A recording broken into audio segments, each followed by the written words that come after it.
Ya, keterkaitan berita acara pemeriksaan sebagai saksi eh, ayah daripada Insanul tadi itu dimulai itu jam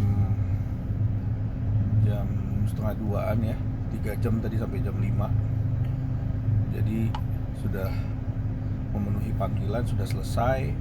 Tadi informasinya langsung eh, apa namanya memberikan keterangan itu secara menyeluruh ya atau mendalam ya. Artinya dari kemarin itu pertama waktu pemeriksaan awal, undangan klarifikasi, terus sekarang ini sebagai saksi ya.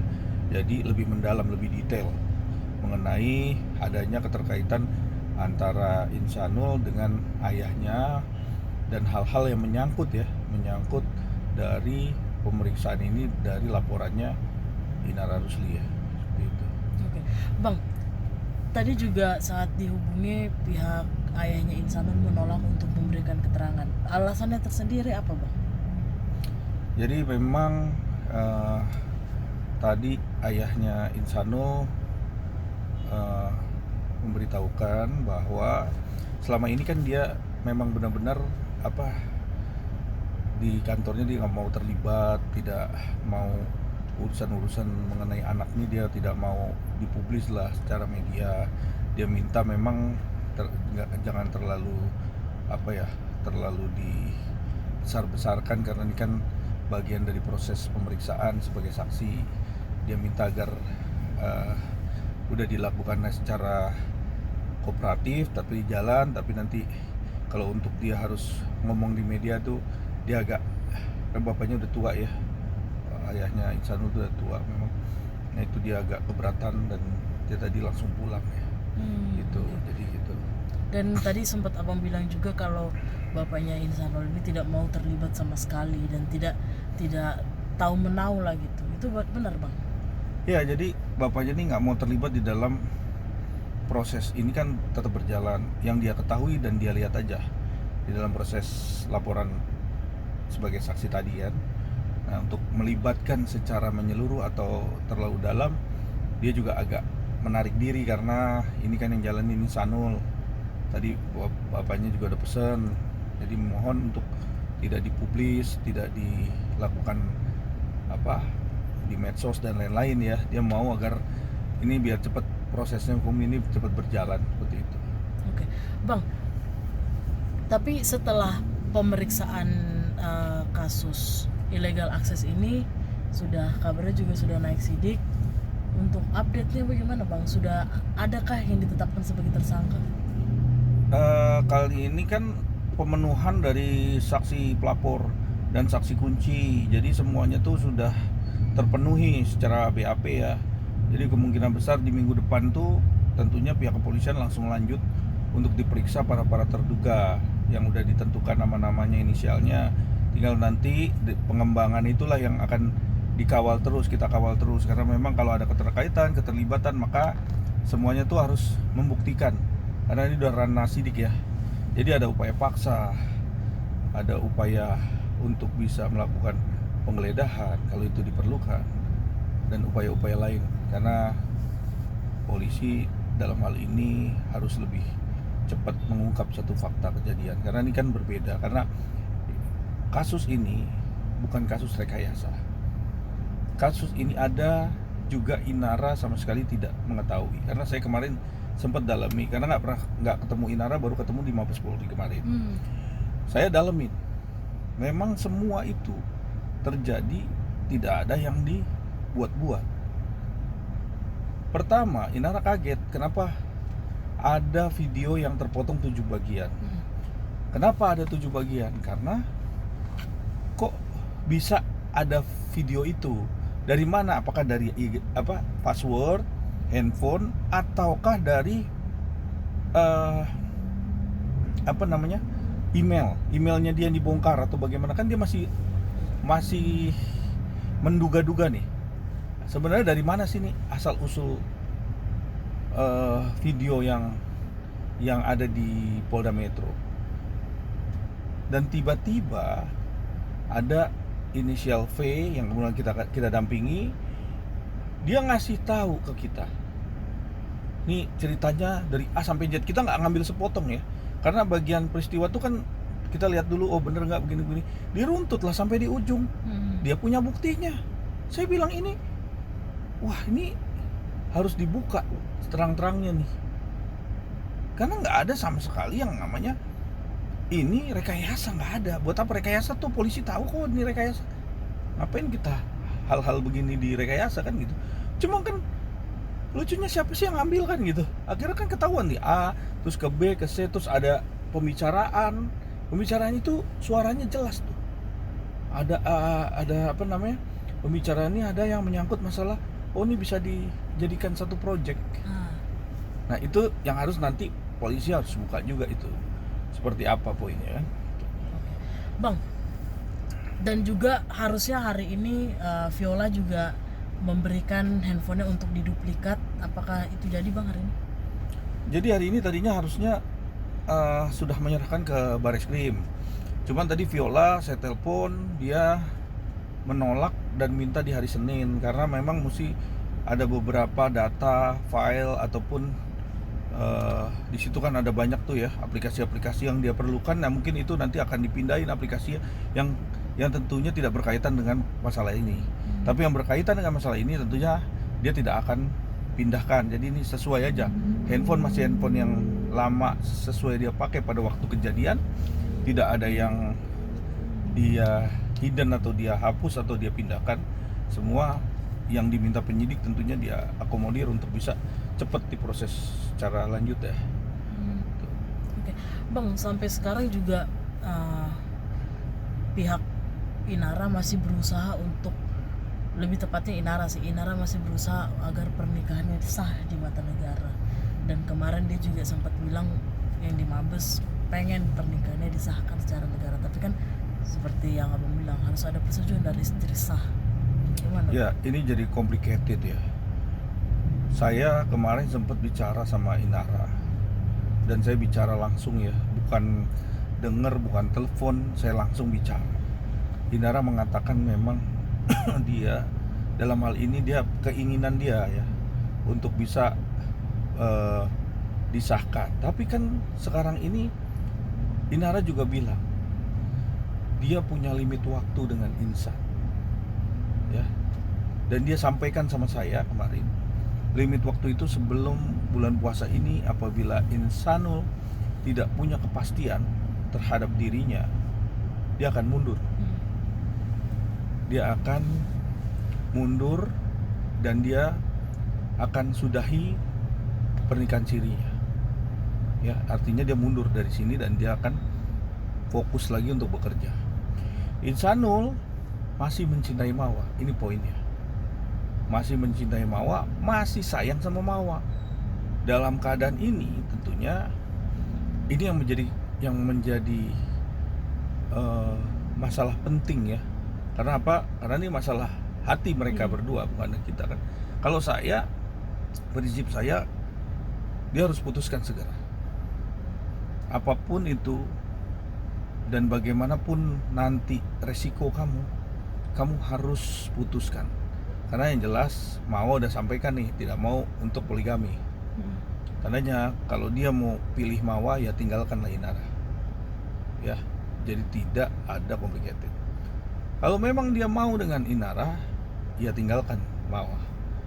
Ya, jalan keluarnya adalah dia harus bisa memilih dalam keadaan sekarang, karena nggak bisa digantung terlalu lama. Ini menjadi problematik, ya, berkepanjangan, dan efeknya adalah dua orang ini antara Inara dan Insanul menjadi serangan publik dan juga nggak baik juga keadaannya.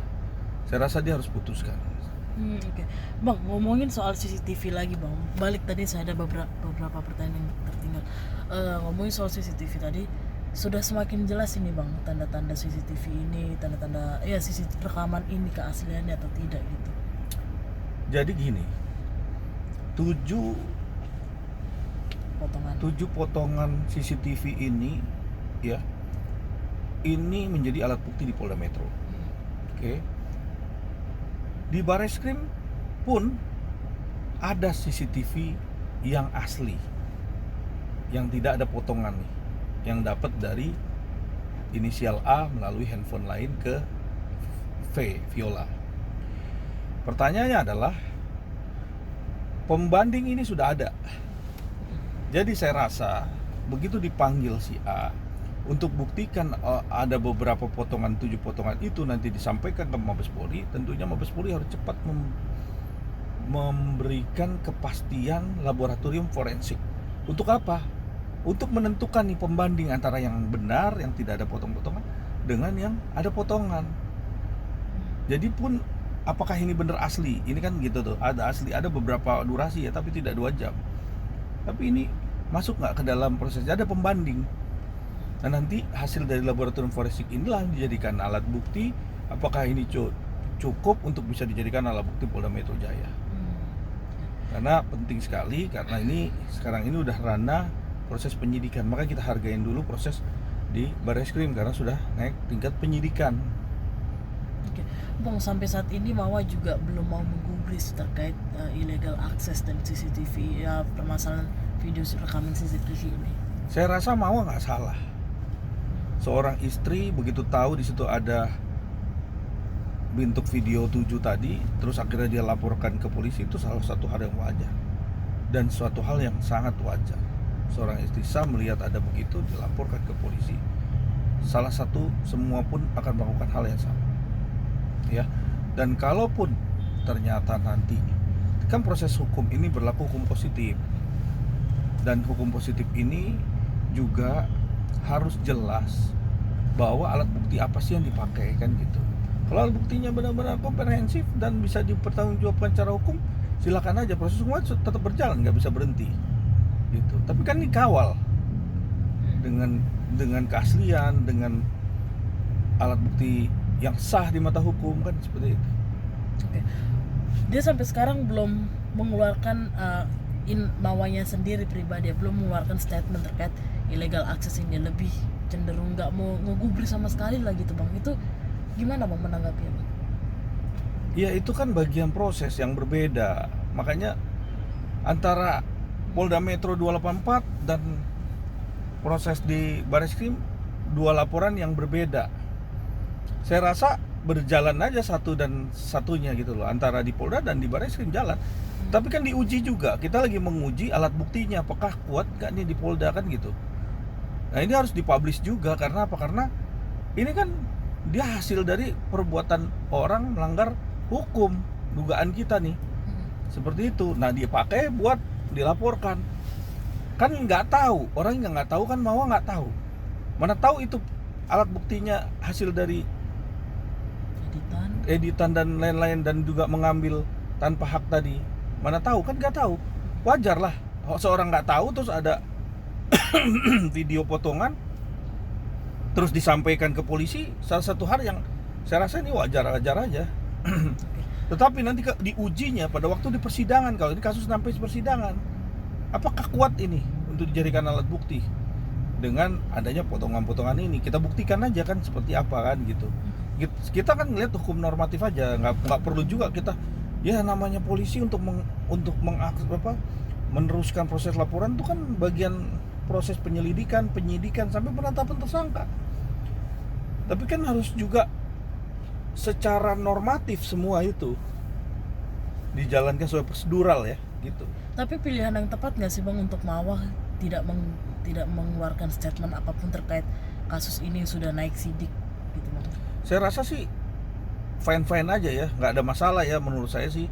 Karena seorang Mawa, istri yang sah, untuk meminta kepastian hukum itu salah satu hal yang saya rasa wajar lah, semua orang juga pasti merasakan hal yang sama dan minta kepastian hukum, saya pikir gitu. Dan insano kemarin saya bilang, hadapin, kalaupun ini proses ini sampai dimanapun kamu hadapin dan terima akibatnya, terima dengan lapang dada ya, apapun keputusannya.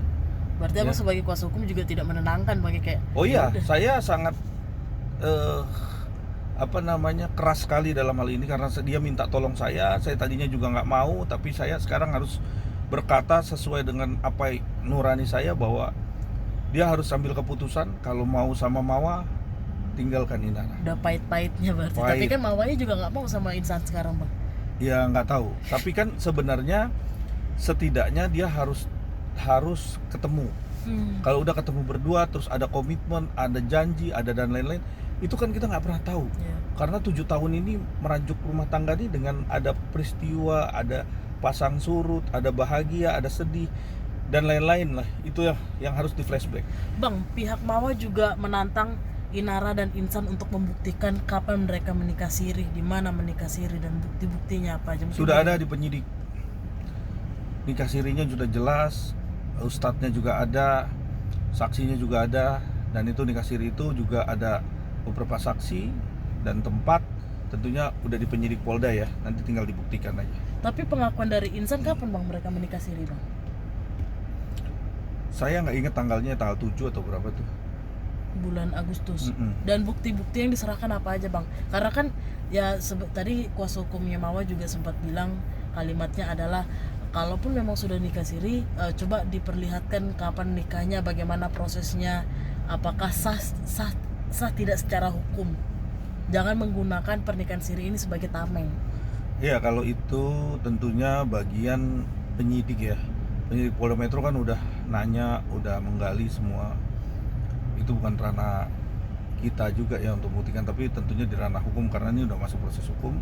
Kita buktikan aja nanti bahwa nikah sirinya itu bener ada apa tidak, dan pasti yang jelas saya mengetahui, melihat juga tuh bukti-buktinya dia udah melakukan nikah siri ya. Buktinya apa aja bang?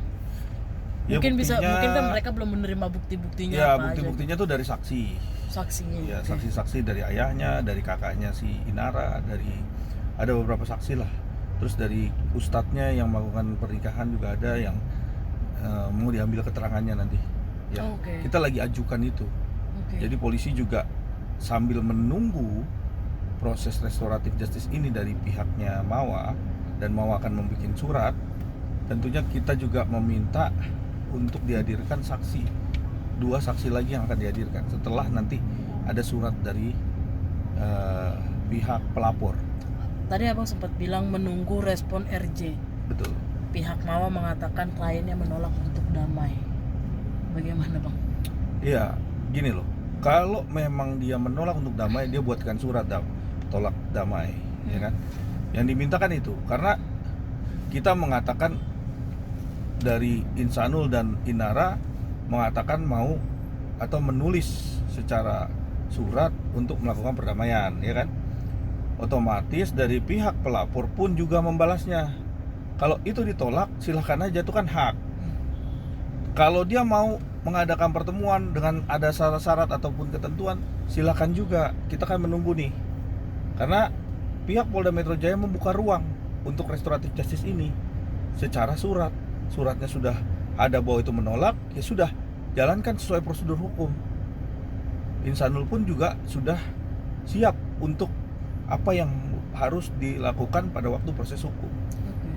Bang, tapi apa menurut abang yang menurut abang sebagai orang di balik layar Insanul sampai ada terpikir pihak Mawa menantang Inara dan Insanul untuk membuktikan pernikahan sirinya? Apakah dia belum pernah melihat bukti-buktinya atau masih denial kayak ya suami gue cuma selingkuh doang kok, bukan nikah siri? Apa gimana bang? Jadi gini, kalau yang namanya nikah siri itu nggak bisa permainkan, itu nggak bisa putar mundur. Makanya bukti-bukti itu kan harus disampaikan ke penyidik, baik itu berupa handphone, foto dan lain-lain. Nah, nanti biarkan penyidik yang akan melihat bukti-bukti itu. Kan ada tuh di situ, ya kan, fotonya, ustadznya dan lain-lain. Nah, itu kan tentunya bukan ranah kita untuk bisa ngasih ke media. Biarkan proses penyidik Polda Metro Jaya yang menerima itu semua, termasuk juga saksi-saksi yang akan dihadirkan nantinya. Kalau memang itu bohong kan ketahuan. Saya di sini kan cuman sebagai advisor yang mendampingi Insanul untuk menyelesaikan masalah kasusnya dia. Tapi ya sesuai fakta aja. Kalau memang faktanya tidak ada nikah siri, ya tentunya tidak ada. Tapi kan saya lihat di sini ada kejadian nikah siri di sini, gitu. Dan tidak dibuat-buat. Memang beneran ada. bener ada. Oke. Ustadz yang akan dipanggil siapa bang? Yang menjadi saksi? Saya nggak tahu namanya. Yang jelas ustadz berarti- itu sudah dikantongi namanya dan alamatnya. nanti Oh. tinggal dipanggil. Nah itu penting sekali karena kita minta bermohon pakai surat kemarin. Ini mau dibuat secara pembicaraan ataupun telepon sudah diinfokan ke penyidik. Nanti kita minta surat agar bisa dijadwalkan untuk dihadirkan. Oke, berarti siap menerima tantangan Mawa Bang ya? Tentunya harus siap lah. Insanul berani berbuat, berani bertanggung jawab. Berani berkata memang sudah nikah siri, dia harus tanggung jawab apa yang dia ucapkan.